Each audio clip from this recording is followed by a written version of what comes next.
Today I'm going to be showing you how to mix Cetrotide. Before you begin with the medications, you want to be sure to check your expiration dates so that the medications are good.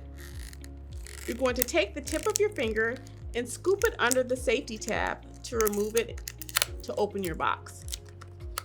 Go ahead and open up the box to remove the tray that is inside. Pull the tray all the way out of the box. There is a tab right at the corner of the tray. Go ahead and pull it back to totally remove the cover from the tray. Inside the tray, you're going to have a vial of powder, which is your actual medication. You'll have a syringe that has liquid in it that you're going to use to mix your medication. And you will have two needles, a bigger needle with a yellow tip and a smaller needle with a gray cap. Go ahead and twist the tips to expose the coverings of your needles. Same thing for the gray, and place them back inside of your tray to use later. You'll go ahead and pop the top off of your powder and place it back down on the table. Go ahead and wipe the top with alcohol so that it's ready when you're ready to use it. Unscrew the tip of the liquid by holding the grooves on the very base of the syringe and the very tip and twist them in opposite directions.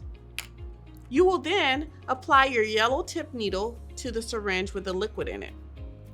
You're going to hold the tip of the needle and pull the cap straight off to expose a rather big needle.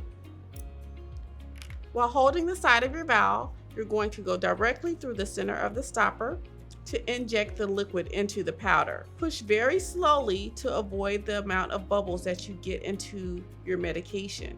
Once the liquid is totally instilled into the powder, you'll want to make sure that it's totally mixed. Look at the vial and give it a little swirl on the table to make sure that the powder is totally mixed.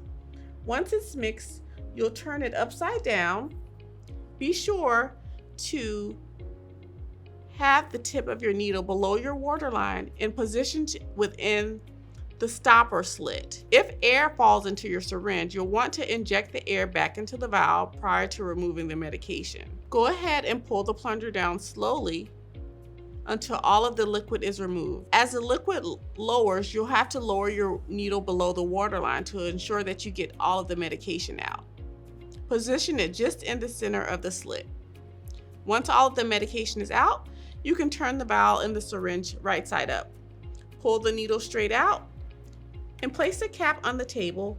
Scoop the tip of the needle into the cap and then push it down securely to remove it. This needle now goes into your sharps container. Go ahead and attach the gray tip needle to the end of syringe.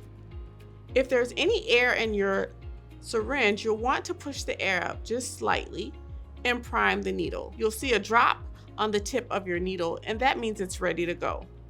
If there are any bubbles, give it a little tap and the bubbles will move up to the top of the syringe. You're all set for your injection of Cetrotide. If you need assistance with your Cetrotide injections, feel free to visit our website at www.preferredfertilityconcierge.com. We'll be happy to help.